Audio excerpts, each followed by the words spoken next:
Thanks, Kevin. And I'd like to bring messages of solidarity and greetings to this event today from the health workers in Unite LE 7384L branch at Whipps Cross Hospital, and to all of the safety representatives in the borough's trade unions whose commitment and initiative saves lives and prevents accidents and illnesses throughout each and every working day. And I'd like also at this time to extend my sympathies particularly to our fellow workers in the Indian community at the absolutely tragic events unfolding in India with the rising death toll from COVID and the apparent inadequacies and inabilities of healthcare systems in the face of this.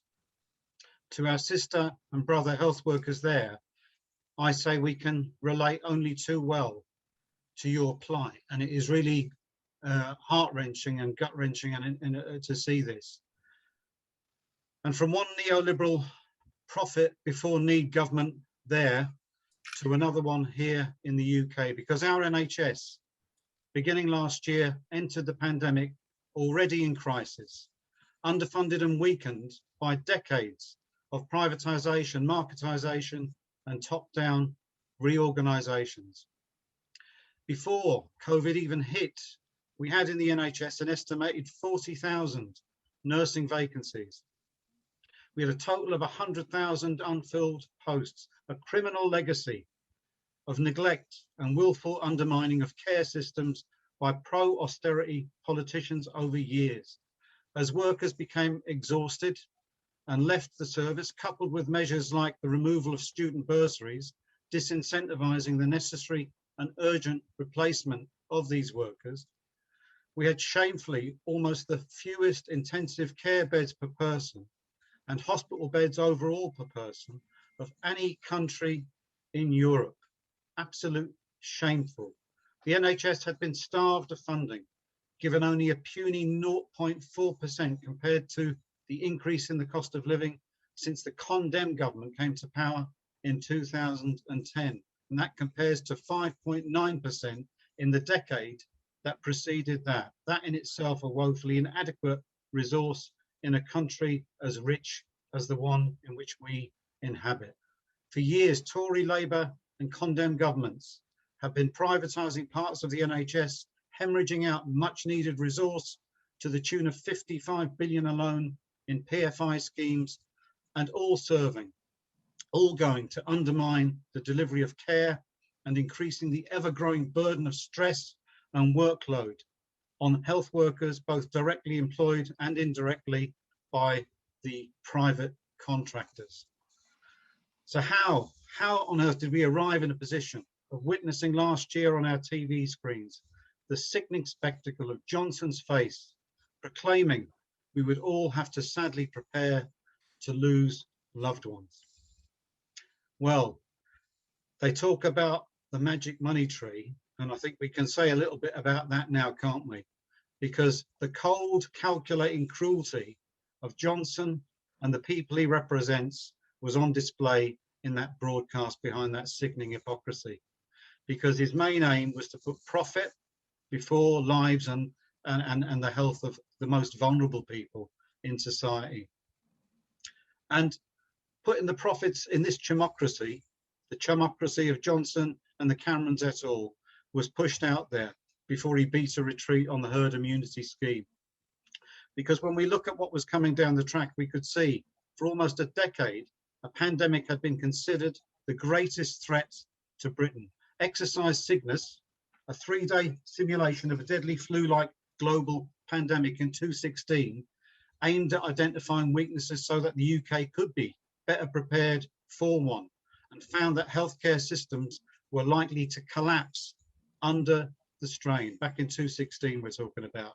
The exercise found a lack of PPE, a lack of ventilators and critical care beds to be particular problems, and advised that these be addressed. The report was not acted on. This was the main cause of the desperate shortages of PPE at the beginning of the first wave. All of us working in the NHS and those of us with loved ones in hospital, we held our breath each time we heard of a hospital running out of oxygen or coming close. And we see that tragically again in India occurring as we speak. Patients at the height of the recent wave were having to be sent to hundreds of miles to the nearest available ICU bed, hoping that no one would die as a result. Not to mention the discharging of infected patients from hospital beds into the privatized, under-resourced, low-paid, precarious patchwork quilt of community care homes at the top of the outbreak. All of it was avoidable. And when you stop to consider, when you get countries like Vietnam and New Zealand recording deaths in only double figures, you know, we cannot allow these people, the Tories, to get away with it with their so-called vaccine boost. There are compelling arguments and reasons for change that is necessary and in our very wealthy society entirely possible. And these arguments come in the form of the appalling and disgraceful number of lives lost, including our dedicated health workers amongst that number.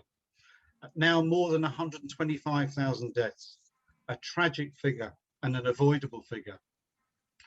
And you need to look no more further if you want further reasons for change. 4.7 million on waiting lists in the pipeline now, people who will suffer for the want of cancer treatment, hip and knee operations, and all the rest of it.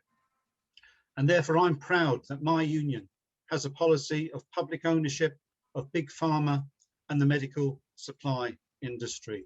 We need to see the cuts restored, but not only that, we need to go further. We need to see a massively expanded NHS to encompass these industries, to truly give us all the resource and wherewithal to ensure we never encounter this situation again. Taxation, of course, the fat cats need to be taxed and pay their share and shoulder their responsibility.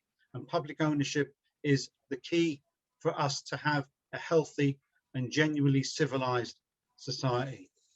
Comrades, behind every safety rep and workplace rep stands the collective weight of 6 million trade unionists and their families. Facing a weak government that has, and we need to remind ourselves all the time, U-turned 18 times. If Mark Ratchford, a soccer player, can do it, and if the greedy corporates can crumble in the face of protesting football fans, then how easy to win 15% for our NHS workers. Comrades, the elephant in the room, in the midst of Cameron and the sleaze and the stench emanating from Westminster, is us and our combined strength. Let's unleash the power of organised working class. Comrades, no going back. Solidarity. Thank you, Len. Thank you, Len. That's a great start to our rally. We send our solidarity to all health workers in the NHS, still fighting the pandemic.